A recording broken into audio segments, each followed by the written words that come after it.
Ngayon no, mga kababayan, itong si Yusek Cabral, kung maalala nyo ho, na-vlog na din natin kahapon, kagabi, na yung palang hotel na pinagtuluyan niya na Ion Hotel o Ion Hotel o kung paano man ang pagkakabigkas dyan, ay dating kanya. Siya ang may pagmamayari ho, mga bossing. Ano? Ngayon, kasosyo sa negosyo, Cathy Cabral, sold Baguio Hotel to Eric Yap, DILG Reveal ho, mga bossing. Which is, rinig naman po natin. Meron tayong interview kay John Vic Remulla kung paano ang pagkakasunod-sunod po niyan, mga bossing. Ngayon, kahapon binlag natin, yung hotel, umaalma.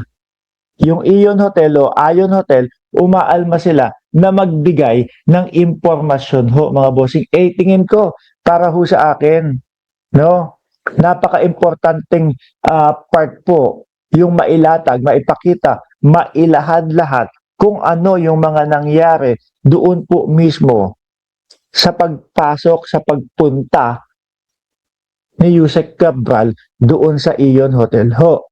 Kaya nga ano sabi nila kumbaga karapatan po namin na kung hindi magbigay ng mga ganito ganyan sa data privacy etc. ho, mga bossing. Yung CCTV, no? Yung CCTV, napaka-importante niya, Romy Diaz at Neng Gigi, Madam, Tony Calyado. Ano pa? Kung makita do kung sino ang kinatagpo doon sa Ion Hotel. Yan o, yung mga importanteng bagay no? Mark, ang maganda ng view sa likod mo. Oo, alam ko airport yun yung banda doon, no? Yan po yung mga napaka-importanteng bagay, no? Kung kaya ka na marinig pa mismo doon sa kung may sound sila doon sa CCTV, may mga CCTV narinig mo yung mga salitaan ho mga kababayan 'di ba? Kung may pag-uusap ba na may nag-pressure bang tao at nadadawit nga po simula nung nagkaroon nung pagbisita doon sa Ion Hotel, mga kababayan, doon na po lumutang yung pangalang Eric Yap, which is kung ito nga po yung congressman na Eric Yap na sinasabi, kasi po ito papakita ko sa inyo mismo, mga kababayan, no? Ipapakita ko mismo sa inyo kung paano mismo binanggit, kung paano mismo sinabi ni DILG Secretary John Vic Remulla yung Eric Yap na merong, kumbaga siya ang bumili ng hotel dito po kay grabe, hotel parang bilihan lang po ng tsinelas, mga kababayan. Nagngangalang Eric Yap ang bumili nung hotel kay Yusek Cabral daw ho. Ito Ikaw, sa iyong pananaw, di ba? Ayan. Si boss Ang ganda ng shades. Pakinggan ho natin, mga bossing ha.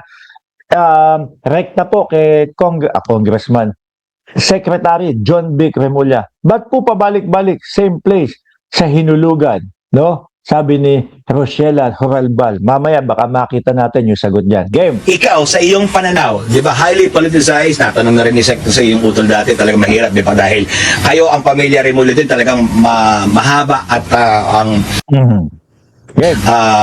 masigasig ang pinagsilbihan nyo sa taong bayan. Ano yung pwede mong sabihin sa taong bayan na sinasabi na masyado tayong polarized na sa mundong ito, sa Pilipinas lalo? Ang alam ko lang polarized yung mga shades mga salamin Tungkol sa politika na yan. Pero in terms of justice, ano yung justice sa pati may pangako? Wala. Sige. Sa amin magkakapatid, wala naman kami pinipili. Kung ano ang Totoo yun, mga kababayan. Biruin mo, mga bossing, ano-anong mga apelido, ano-anong mga pangalan, sino mga politiko, yung mga talagang napag-uusapan ngayon. Yung mabibigat to. Umpisahan na natin, bilyar na lang. 'Di ba? Bilyar, hindi porket hindi natin masyadong naririnig sa ngayon. Wala ang mga bilyar. Ano po ang nasabi doon sa mga huling mga balita? May mga sariling investigador na inilaan sa mga bilyar dahil siguro talagang napakabigat at napakalaki at hindi kaya ihalo, isama doon sa mga iniimbestigahan ngayon. Sumunod atong ang sa mga los sa Bungeroso. Di ba? Sa mga los sa Bungeroso atong ang. Sa tanang buhay ko ho, simula po nang ipinanganak ako, naririnig ko na yung atong ang eh. Di po ba? Bigatin. Pag si atong ang binangga mo, ako, may kakalagyan ka dyan. Mahirap yan. Hindi basta-basta banggain yan. Sumunod, Chavit Singson. Chavit Singson, nadadamay, nasasama, at nai-issue doon po sa mga, dito, sa mga conflict of interest po ng mga flood control, etc. Bilyar, kasali sa mga iniimbestigahan niya. Correct ho. Di ba? Kaya nga ako, sabi ko sa inyo kahit na magalit sa akin yung mga DDS, no? Ako talagang humahanga ako dito sa magkapatid na ito. Lalong-lalo na po.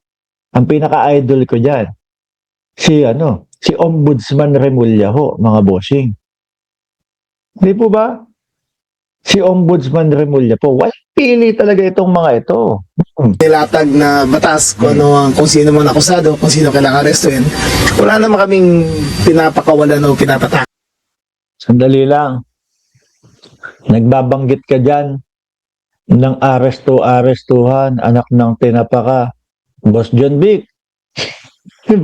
baka sabihin ng mga DDS, anak ng tinapa si Mark Ramos, so talagang ang tawag kay John Vic Remulla, Boss John Vic. Naku, lahat po tinatawag namin dito boss.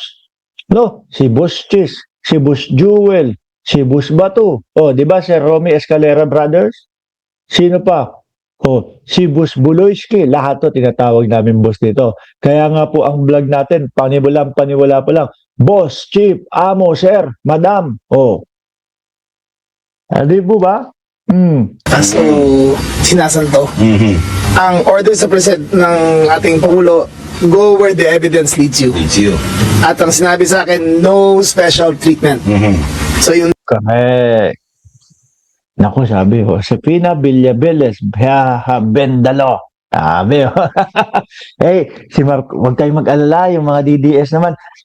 Yung idol nyo naman, may version may sariling batas, si Marcoleta.